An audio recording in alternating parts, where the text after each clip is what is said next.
ನಾಯಕ ಅಂತಂದ್ರೆ UT ಖಾದರ್ ಅಂತ ಹೇಳ್ತೀವಿ. ಯಾಕೆಂತಂದ್ರೆ ಯಾವುದೇ ಒಂದು ಗಲಾಟೆಗೂ ಕೂಡ UT ಖಾದರ್ ಅವರು ಹೋಗ್ತಾ ಇರಲಿಲ್ಲ. ಹಾಗಾಗಿ ಬಹಳ ಸೌಮ್ಯ ಸ್ವಭಾವದ ನಾಯಕ ಎಂಬ ಹೆಗ್ಗಳಿಕೆಗೂ ಕೂಡ UT ಖಾದರ್ ಪಾತ್ರರಾಗ್ತಾರೆ.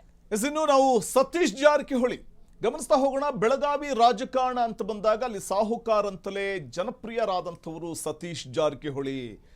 ಕಿತ್ತೂರು ಕರ್ನಾಟಕ ಭಾಗದ ಕಾಂಗ್ರೆಸ್ ಪಕ್ಷದ ಅತ್ಯಂತ ಪ್ರಭಾವಿ ನಾಯಕ ಸತೀಶ್ ಜಾರಕಿಹೊಳಿ ಲೋಕೋಪಯೋಗಿ ಇಲಾಖೆಯನ್ನ ನಿಭಾಯಿಸ್ತಾ ಇದ್ರು ಸಿದ್ದರಾಮಯ್ಯ ಸರ್ಕಾರದ ಅವಧಿಯಲ್ಲಿ. ಯಮಕನಮರಡಿ ಕ್ಷೇತ್ರದ ಶಾಸಕರಾದಂಥ ಸತೀಶ್ ಜಾರಕಿಹೊಳಿ ಪ್ರಸ್ತುತ ಲೋಕೋಪಯೋಗಿ ಸಚಿವರಾಗಿದ್ರು. ಅಂದ್ರೆ PWD ಇಲಾಖೆ ನೋಡ್ಕೊಳ್ತಾ ಇದ್ರು. ಯಮಕನಮರಡಿ ಕ್ಷೇತ್ರದಲ್ಲಿ ಸತತ 4 ಬಾರಿ ಆಯ್ಕೆಯಾದಂತಹ ಹೆಗ್ಗಳಿಕೆ ಸತೀಶ್ ಜಾರಕಿಹೊಳಿ ಅವರದ್ದು.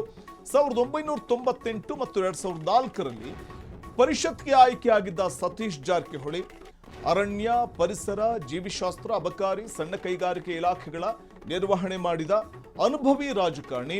ಇನ್ನು KPCC ಕಾರ್ಯಾಧ್ಯಕ್ಷರಾಗಿ ಪಕ್ಷವನ್ನ ಬಲಪಡಿಸಿದ ಧುರೀಣ. ಕಾರ್ಯಾಧ್ಯಕ್ಷರಾಗಿ ಕರ್ತವ್ಯ ನಿಭಾಯಿಸ್ತಾ ಇದ್ರು. ಒಂದ್ ಕಡೆ KPCC ಅಧ್ಯಕ್ಷರಾಗಿದ್ದು DK ಶಿವಕುಮಾರ್ ಆದರೆ ಕಾರ್ಯಾಧ್ಯಕ್ಷರಾಗಿ ಸತೀಶ್ ಜಾರಕಿಹೊಳಿ ತಮ್ಮ ಕರ್ತವ್ಯವನ್ನ ನಿಭಾಯಿಸ್ತಾ ಇದ್ರು. ಶೋಷಿತ ಮತ್ತು ಹಿಂದುಳಿದ ವರ್ಗಗಳ ಪರ ಸದಾ ಧ್ವನಿ ಎತ್ತುವಂತಹ ನಾಯಕ ಅಂತಲೇ ಹೆಸರುವಾಸಿ.